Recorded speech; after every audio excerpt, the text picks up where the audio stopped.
Assalamualaikum warahmatullahi wabarakatuh. Apa kabar teman-teman semua?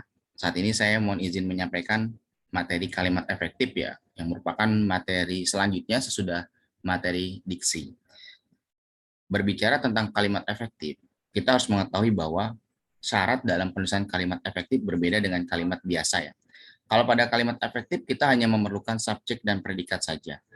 Namun kalau kita berbicara tentang kalimat biasa, maka kita harus menulisnya lengkap ya. Ada subjek, predikat, objek, dan keterangan. Jadi secara sederhana, kalau kita mau berbicara tentang efektivitas kalimat, yang terpenting adalah dia dapat menyampaikan kembali atau memunculkan kembali gagasan-gagasan pada pendengar atau pembaca seperti apa yang ada dalam pikiran penulis atau pembicara. Secara sederhananya, kita dapat mengomunikasikan apa yang sudah kita dapatkan dari seseorang dan menyampaikan dengan redaksi yang sama maknanya kepada orang lain. Nah, ciri-ciri di dalam kalimat efektif, yang pertama ada kesepadanan, paralelan, ketegasan, kecermatan, kehematan, dan juga kelogisan. Kita bahas yang pertama ya teman-teman. Apa sih kesepadanan itu? Kadang kita seringkali mengenal istilah kesepadanan, tapi kita nggak tahu bahwasanya kesepadanan secara sederhana diartikan keseimbangan antara pikiran dan gagasan. Dalam praktiknya, kalau kita mau menulis sepadan, kita tidak boleh ya menggunakan kata depan berada di depan subjek. Kemudian subjek tidak boleh ganda. Dan penggunaan kata penghubung intrakalimat tidak boleh digunakan dalam kalimat tunggal. Selain itu, kata yang tidak boleh mendahului predikat. Mari kita lihat. Kata bagi seringkali kita temukan dalam penulisan karya tulis ilmiah, menurut dalam. Ya. Sebenarnya ini mengabaikan aspek kesepadanan. Jadi cukup kita menghilangkannya, kata bagi, dan kita mengganti dengan kata semua di awal. Semua siswa ya atau siswa harus mengerjakan tugas. Itu sudahlah efektif ya teman-teman. Kemudian hadirin segera meninggalkan ruangan saat mereka mengetahui acara sudah selesai. Nah, kata hadirin dan mereka ini jelas sama-sama subjek ya. Jadi dia ganda. Hadirin dan mereka itu ganda. Nah, bagaimana cara kita memilih kata yang tepat? Maka kita lihat dalam konteks kalimatnya.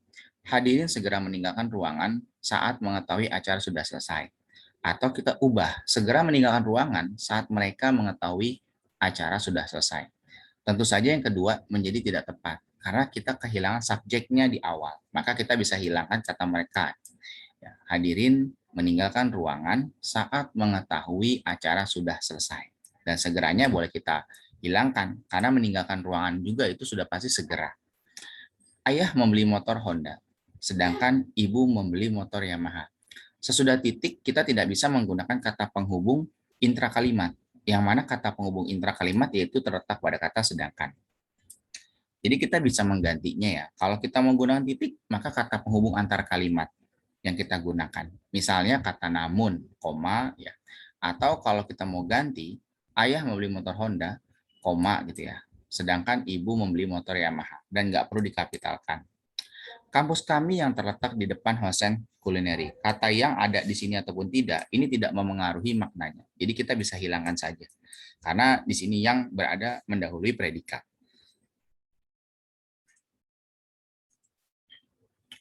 Kemudian berbicara paralel. Dalam kalimat efektif, kalau kita sudah menggunakan bentuk yang sejajar, kalau kita sudah menggunakan bentuk penulisan menggunakan kata benda, maka semuanya harus kata benda. Kalau kita menggunakan kata kerja, semuanya kata kerja. Kalau kata sifat, maka semuanya kata sifat. Coba kita lihat pada contoh kalimat yang pertama. Kedatangannya ditunggu dan mengharapkan oleh keluarganya. Tentu saja ini menjadi tidak paralel. Kedatangannya ditunggu dan diharapkan oleh keluarganya. Sehingga dia menjadi bentuk yang benar.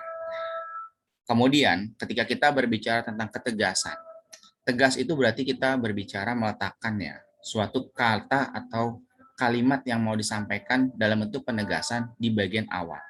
Jadi kata yang mau kita sampaikan, kita tegaskan di bagian awal. Contohnya, dosen mengharapkan agar mahasiswa menyelesaikan tugas akhirnya tepat waktu. Jangan kita ubah posisinya. Tugas akhir sangat diharapkan oleh dosen, misalkan. Ini jelas menjadi kalimat yang tidak efektif. Ataupun kita juga bisa membuat suatu urutan yang bertahap. Jadi kalau urutan bertahap, kita memulainya dari suatu hal yang paling kita anggap kecil. Misalnya dia sudah membuat aku kesal. Bukan sekali, 2 kali, bahkan untuk ketiga kalinya. Jadi kita mencapai tahap klimaks, gitu ya. Bukan tahap sebaliknya, yaitu anti klimaks. Kemudian berbicara tentang penegasan juga dalam penggunaan partikel bisa diaplikasikan, yaitu dengan menggunakan partikel lah tentunya.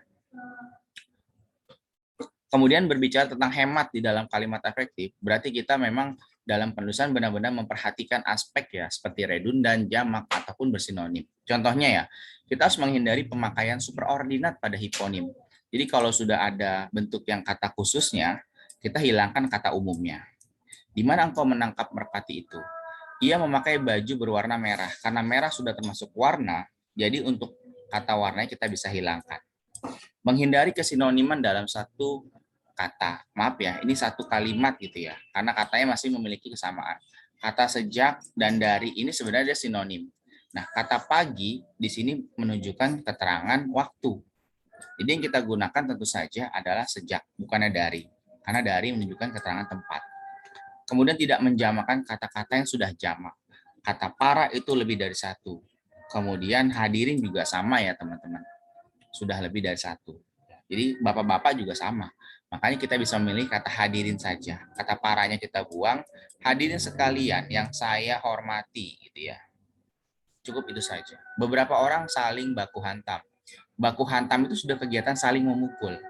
Jadi kita bisa pilih ya untuk penggunaannya. Beberapa orang saling hantam atau beberapa orang baku hantam. Ini kita buang. Oke, kemudian kita lanjutkan.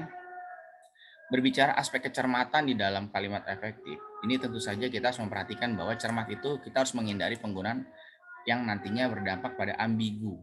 Guru sekolah yang terkenal itu menerima hadiah. Jadi si gurunya atau sekolahnya. Karena guru sudah pasti berasal dari sekolah, maka kata sekolahnya bisa kita hilangkan. Guru yang terkenal itu menerima hadiah. Ani menerima uang sebanyak 25 ribuan. Jadi yang diterima Ani itu uang berapa sih?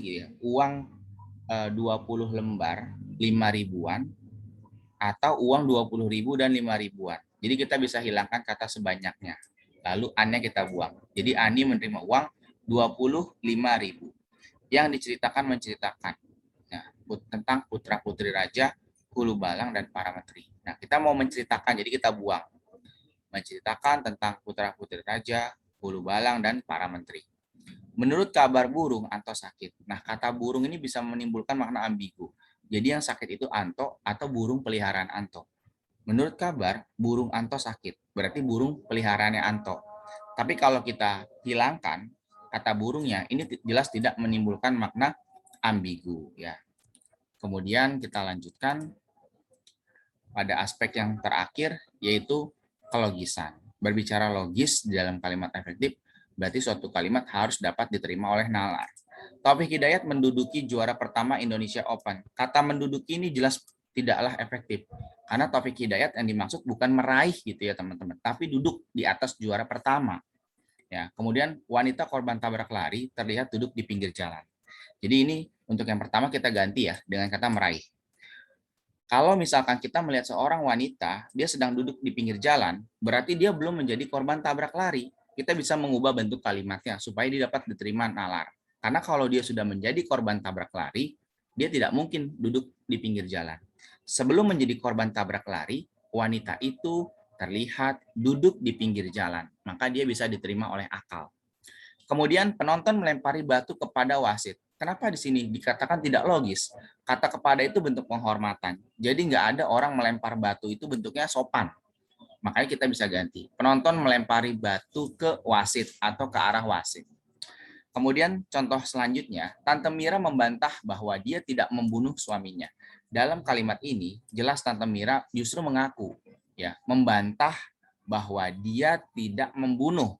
Dengan kata lain, dia membunuh ya teman-teman, membantah tidak membunuh. Jadi yang dimaksud dia nggak membunuh. Ya, maka kita bisa hilangkan kata bahwa, kata dia, dan tidak. Tante Mira membantah membunuh suaminya. Kemudian ini sering kali kita simak ya dalam acara-acara tertentu, sambutan Rektor UIN Syarif Hidayatullah Jakarta, waktu dan tempat kami persilakan. Jadi yang disilakan itu bukan Ibu Rektor, tapi si waktu dan si tempat. Oleh karena itu kita dapat ubah redaksinya. Sambutan Rektor UIN Syarif Hidayatullah, disilakan. Cukup itu saja. Kemudian saya izin melanjutkan. Nah, ini contoh-contoh ya penggunaan suatu kata ataupun kalimat di dalam praktiknya yang dianggap tidak logis. Partai pengguna narkoba. Jadi di Jakarta ataupun di Indonesia saat ini kita nggak memiliki namanya partai pengguna narkoba ya. Tapi yang dimaksud adalah ketua partai yang menggunakan narkoba. Kemudian contoh lainnya adalah pada poster pemilihan Abang None ya, tahun 2018. Usia minimal 18 sampai 25 tahun. Nah, jadi kalau mau dimaksudkan itu rentang, nggak perlu ada kata minimal lagi ya. Usia 18 sampai 25 tahun. Berarti 18 itu usia minimal, 25 tahun itu usia maksimalnya. Usia 18 sampai 25 tahun terhitung saat penutupan pendaftaran.